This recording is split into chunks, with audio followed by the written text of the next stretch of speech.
السلام عليكم ورحمة الله وبركاته. اللهم صل وسلم وبارك على سيدنا محمد وعلى آله وأصحابه أجمعين. النهاردة إن شاء الله هنعمل المقرمشات المنزلية الجميلة خالص خالص، وهنشوف النتيجة في الآخر. عندي هنا كوباية دقيق ذرة، عندي هنا دقيق زيرو نص كوباية، وعندي هنا ربع كوباية نشا. تمام. وعندي طبعا الفدة معلقة زيت. عندي هنا البهارات اللي انت بتحبيها وبتفضليها.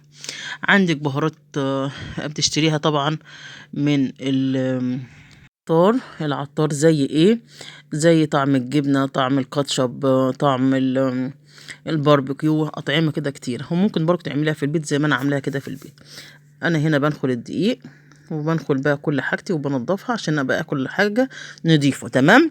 طب البهارات اللي فاتت دي يعني جريتي كده بينا، دي بهارات يا حبيبتي لحمة. عندك بهارات فراخ حطيها، عندك مكعب مرق حطيه، بابريكا، شوية ملح. والملح هنا حسب رغبتك. تمام. يعني ممكن ما تحطيش ملح كتير، وتقلبي كل مكوناتك دي على بعض.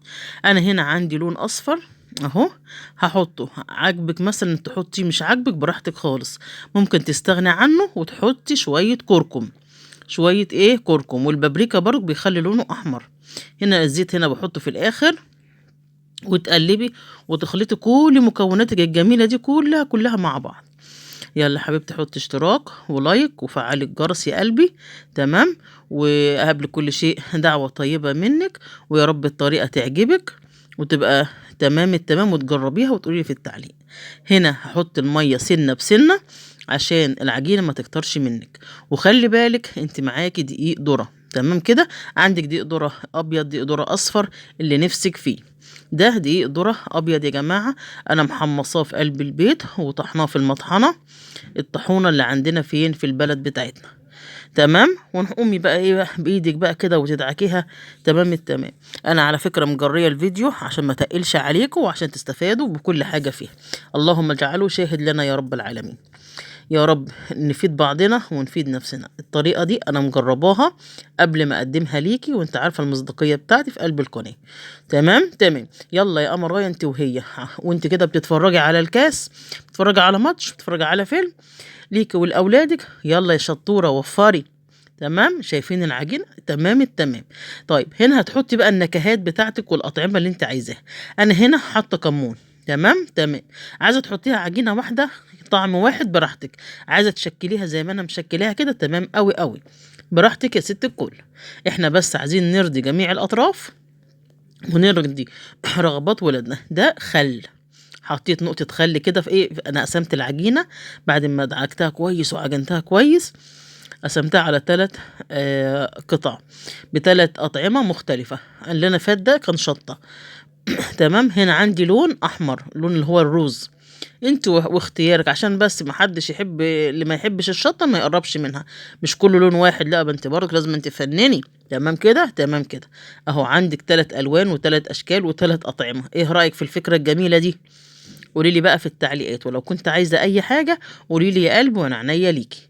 عندك بقى هنا ايه القمع بتاع الكريم شانتيه. تمام تمام. القمع ده في كل بيت. تمام تمام. ما عندكيش لا ده ولا ده، اقطعيها افرديها واقطعيها بالسكينه عادي خالص. حتى الرول اللي هو المشرشر ده عادي خالص، هي العجله. تمام كده تمام كده. عندي صينيه حلوه كده استانلس، تدهنيها بنقطه زيت وتقومي مصبعة عليها. شايفة اهي القطعية اللي انت عايزاها. تمام تمام يا حبيبة قلبي. طب انت بتدهنيها زيت ليه؟ عشان تسهل عليا عملية اما اجي انقلها واحطها في الزيت. ده هيتقلي في الزيت.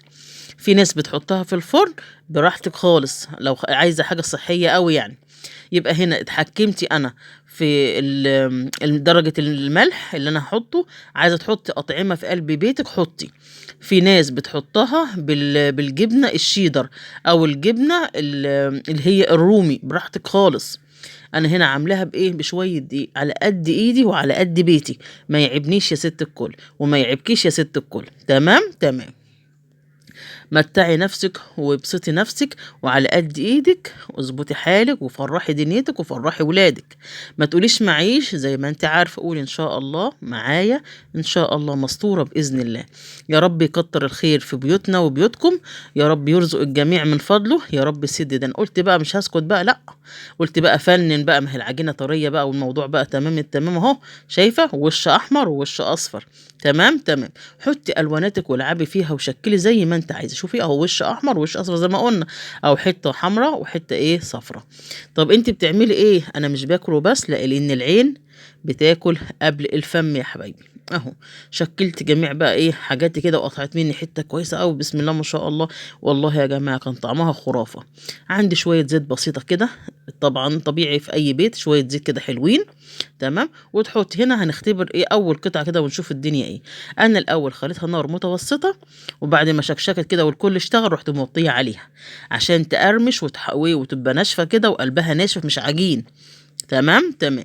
عندك بقى بصل بودر حطي، وحتى بعد ما هي ما خلصت كده ممكن تحطي ايه تبهريها باي بهار انت عايزاه، اللي هو بقى عايزه تعمليها بطعم البصل، بطعم الثوم البودر، بصل بودر، اللي هو الجبنه اللي هو البودر اللي بتجيبيه من عند العطار اهو. شايفه القرمشه اهو، بصي متكسره وبتخبط وزي الفل.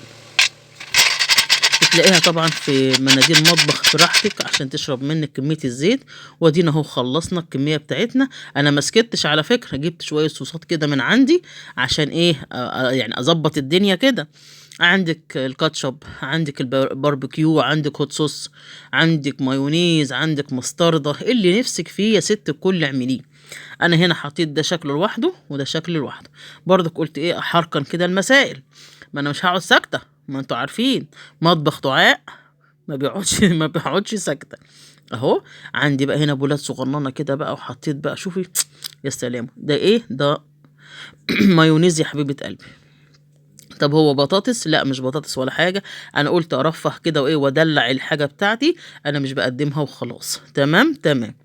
وهي ادينا قدمنا وصفة سهلة وبسيطة، يا رب تنول رضاكم، ويا رب يا رب اكون عند حسن ظنكم. ومتشكرة جدا لاخواتي وحبايبي اللي انضافوا لعيلتي، عيلتي الكبيرة، عيلة مطبخ دعاء.